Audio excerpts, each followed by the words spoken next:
Je vais laisser la parole à Sébastien Dupré, donc, qui est aujourd'hui le directeur technique adjoint en charge des questions de risque d'eau et de mer au CEREMA. Il a travaillé dans les domaines des infrastructures et de l'environnement au cours de sa carrière. Il a notamment géré pendant plusieurs années le service en charge des risques de Montpellier et la prévision des crues, qui sont soudaines dans cette région. Il a été aussi impliqué, après la tempête Xynthia, sur les questions de tenue de reconstruction des digues contre les submersions marines.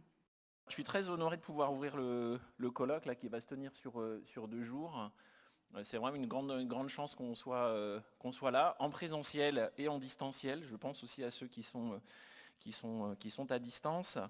Alors avant peut-être de dire un mot d'introduction, je voulais vraiment remercier l'ensemble des partenaires du projet BRIC, et je vais les citer: le conseil municipal de Plymouth, le National Flood Forum qui interviendra, la société Ogox, le comté de Dorset, Thames 21, l'agence d'urbanisme de la vallée de l'Oise, le centre permanent d'initiative pour l'environnement du Val d'Authie et évidemment nos amis européens qui financent ce projet.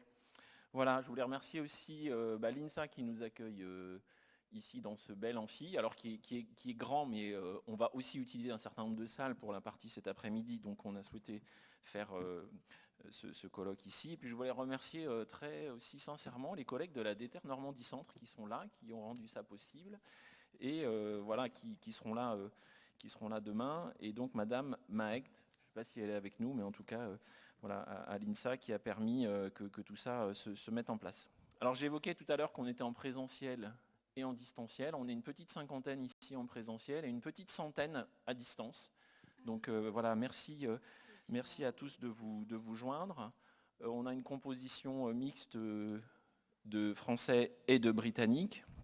Et je voulais vraiment les en remercier. On a un grand nombre de collectivités qui sont présentes aujourd'hui, les différents étages. On en parlera peut-être avec les collègues britanniques, mais d'agglomérations, de conseils départementaux, de conseils régionaux et de structures de type établissement public, voilà, EPTB et PAGE, je voulais vraiment les saluer. On a un certain nombre d'universitaires qui sont présents et un certain nombre aussi de services de l'État, du niveau régional ou du niveau départemental. Alors, je ne vais pas vous faire l'article du CEREMA, ce n'est pas l'objet aujourd'hui. Néanmoins, comme on est dans un contexte là franco-britannique, je trouve intéressant de vous dire et de rappeler à chaque fois qui nous sommes et quelles sont nos compétences, puisqu'on a des organisations institutionnelles qui sont assez différentes. Donc le CEREMA est un organisme public, un établissement public qui est relativement jeune, puisqu'il a été créé en 2014 et qui a vocation à accompagner les territoires dans l'adaptation au changement climatique et les différentes transitions écologiques, énergétiques. On travaille sur plusieurs domaines qui vont de l'aménagement du territoire, du bâtiment, les infrastructures, la mer et le littoral, domaine cher à mon cœur et dans ma direction, l'environnement et les risques notamment. Et on est environ 2500 personnes. Voilà, évidemment, j'ai dit accompagner les territoires, ça peut être un peu du jargon pour vous. Qu'est-ce que ça veut dire? Alors ça veut dire accompagner les collectivités, puisque notamment pour nos collègues britanniques, l'État a souhaité confier un certain nombre de compétences qu'il exerçait aux collectivités au fur et à mesure des années. Et donc, il y a un enjeu d'accompagner les collectivités dans la mise en œuvre de ces compétences et des politiques publiques. Et puis, évidemment, on continue à accompagner nos collègues des services de l'État, notamment dans l'élaboration et l'évaluation d'un certain nombre de politiques publiques. Enfin, et on a peu d'entreprises aujourd'hui, mais c'est aussi un sujet pour nous d'accompagner les entreprises dans leurs innovations et des projets de recherche finalisés. Alors, pour nos amis britanniques, je voulais donner quelques chiffres. C'est intéressant les regards croisés, mais c'est intéressant aussi de peut-être se redonner quelques chiffres. Alors, on est à environ 68 millions d'habitants en France et plus de 17 millions qui sont exposés au risque d'inondation. Voilà, le ratio, ce sera intéressant qu'on compare le ratio avec les Britanniques, qu'on essaie de se donner une idée. Bon, ça, c'est les sources de la directive inondation et son application, sa dernière application. Alors, le coût des dégâts en France, alors pour, je dirais, les grandes tempêtes ou les grandes crues, il est autour du milliard d'euros, à peu près systématiquement en France. On a eu le cas pour Alex, on a eu le cas pour un certain nombre de tempêtes récentes. C'est à peu près le ticket d'entrée, malheureusement, si on peut le qualifier comme ça. Et quand on parle des foyers, le coût moyen des dommages en France, selon la FNCCR, il est à peu près de 8 000 € par foyer, foyer touché par les inondations. Et dans un certain nombre de situations, il peut monter jusqu'à 20 000 € en moyenne pour un événement. Donc on pense par exemple à la submersion marine de Xynthia, pour lequel le coût moyen était autour de 20 000 €. Voilà, pour vous fixer quelques ordres de grandeur. Et donc on considère en France que le risque inondation, c'est le risque naturel majeur qui expose le plus les populations françaises. Alors au CEREMA, on travaille sur les risques naturels, vous comprenez que le contexte le justifie, sur les risques littoraux, les questions de risques terrestres, les risques hydrauliques, les ouvrages hydrauliques et la vulnérabilité des territoires, en travaillant sur des approches qui sont complémentaires, certaines, on va dire, plus techniques, liées à l'hydraulique, liées aux ouvrages, mais ce qu'on s'efforce de développer, c'est une approche intégrée qui traite de l'ensemble des leviers et des questions de prévention des inondations, et évidemment, les questions de culture du risque sont vraiment fondamentales. Alors, le contexte national, je voulais le compléter un tout petit peu, même si François Weber, qui est au 3e rang, vous fera une présentation du dispositif réglementaire, donc je ne vais pas rentrer dans les détails, mais le sujet qu'on va traiter aujourd'hui, qui est celui de la culture du risque, il est vraiment fondamental. Il a une place centrale dans les politiques publiques de prévention des inondations en France. Alors ça prend différentes formes, je pense qu'on va aborder aujourd'hui, des questions de sensibilisation, des questions d'information, et ça forme en fait le socle de base pour assurer la réussite de l'ensemble des autres actions de prévention. À ce titre-là, je voulais signaler, je ne sais pas si François le fera ou y reviendra, mais la remise au mois d'octobre 2021 d'un plan d'action tous résilients face aux risques par la ministre Barbara Pompili, qui était issue d'un travail antérieur. Et donc, parmi les actions identifiées, je dirais en soi, le plan d'action comporte un grand nombre d'actions autour de la culture du risque, et notamment la construction d'un partenariat de long terme avec une association nationale spécialisée dans la prévention des catastrophes, qui aura la responsabilité de porter le déploiement de cette culture du risque. Alors c'est en italique avec des guillemets, et donc Anne-Marie Levrault, qui est ici et qui nous fera l'honneur de faire la conclusion, est la déléguée générale de cette association, et donc nous donnera un regard tout à fait intéressant, avec d'ailleurs David Goff, qui est là-bas, qui contribuera aussi à conclure cette journée. Voilà. Alors, un exemple aussi peut-être d'action qu'on conduit, on a des séminaires extrêmement réguliers sur les risques, et notre séminaire donc, de 2020 s'appelait « Le citoyen, premier acteur de sa sécurité ». Donc je vous invite, pour ceux qui ne le connaissent pas, à regarder le streaming et voilà l'ensemble des éléments de synthèse. On est parfaitement, je dirais, actif sur ce thème. Alors quelques mots sur le projet BRIC, pour aller rapidement.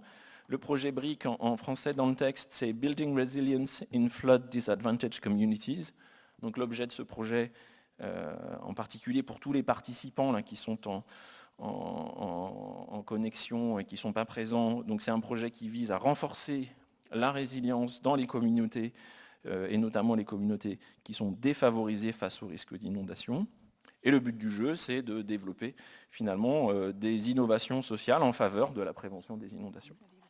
Alors je vous laisse aller voir sur les différents sites qui accompagnent ce projet le détail des actions et des axes de travail. Moi, je voulais quand même en signaler un ou deux, notamment une qui s'appelle « Rendre les populations plus autonomes, plus résilientes pour améliorer la perception du risque et tester des nouveaux outils ». Alors le regard croisé que nous permettra la journée avec des Britanniques et des Français, je pense, nous permettra de regarder aussi un peu la portée de questions qui sont culturelles ou qui sont institutionnelles par rapport à des sujets comme cela. L'objet en France des politiques, c'est évidemment de rendre les gens autonomes, de les rendre conscients du risque et finalement d'anticiper dans leur choix les conséquences du risque. Alors l'objectif de la journée, de cette première journée, on va avoir 2 journées. La première journée, donc, on est à mi-parcours à peu près du projet, là, hein, pour le dire simplement. Et cette première journée donc, se veut être un temps fort pour faire plusieurs choses. Un, partager des éléments d'état des lieux, c'est fondamental, notamment dans un contexte international, sur la gouvernance de la politique de prévention des risques. Partager aussi, et c'est bien de le faire là, quand on est en présentiel, sur les forces et les faiblesses, les choses qu'on peut se dire quand on est en proximité dans les questions d'implication des populations.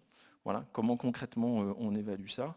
Et puis l'essentiel, c'est partager des bonnes pratiques, notamment puisque voilà, capitaliser les bonnes pratiques, c'est un enjeu majeur. Et puis le format aujourd'hui ici à Rouen va mixer une plénière ce matin, un showroom qui est à l'arrière, qui présente un certain nombre d'actions et d'innovations qui sont partagées ici, et puis des ateliers qui permettront aux petits groupes d'échanger de manière plus approfondie. Donc je pense que je suis en train d'exploser mon temps, mais Céline ne m'en veut pas. On arrive finalement au terme de ce que je voulais vous dire. Donc je voulais vraiment remercier tous ceux qui ont fait l'effort de venir jusqu'ici, dans un contexte qui n'est pas facile, qui est celui du Covid. D'ailleurs, la personne qui devait introduire après moi est restée chez elle du fait du Covid. Mais on a la chance d'avoir quelqu'un qui va la remplacer au pied levé. J'ai perdu Katia, je ne sais pas, elle est là-bas, mais voilà. Voilà, donc je vais vous remercier tous ceux qui sont présents, tous ceux qui sont connectés. Voilà, remercier aussi les différents intervenants qui vont se succéder. Et voilà, je voulais tout simplement vous souhaiter une excellente journée. Et je vais donc passer la parole à Katia du National Flood Forum qui va dire un petit mot d'introduction et notamment vous présenter le National Flood Forum qui est une forme, je trouve, tout à fait intéressante d'institution, si je peux dire ça comme ça, pour contribuer à la prévention des inondations. Voilà, je vous remercie et je vous dis donc à tout à l'heure pour la suite de la journée.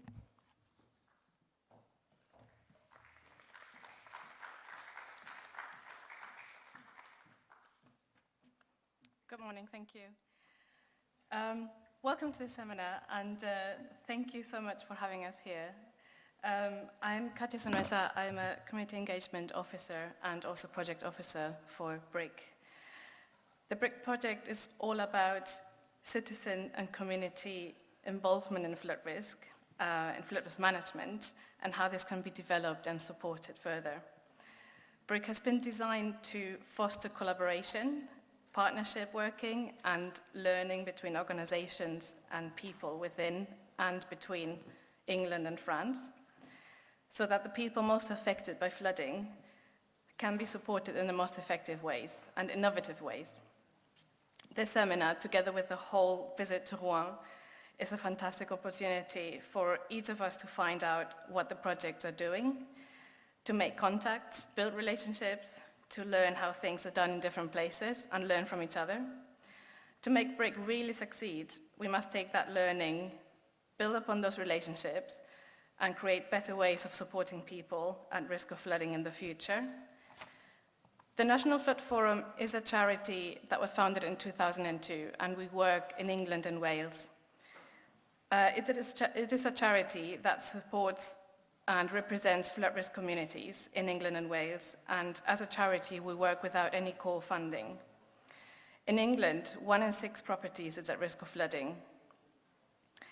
Our role as partner within BRIC is what we cover in Kent.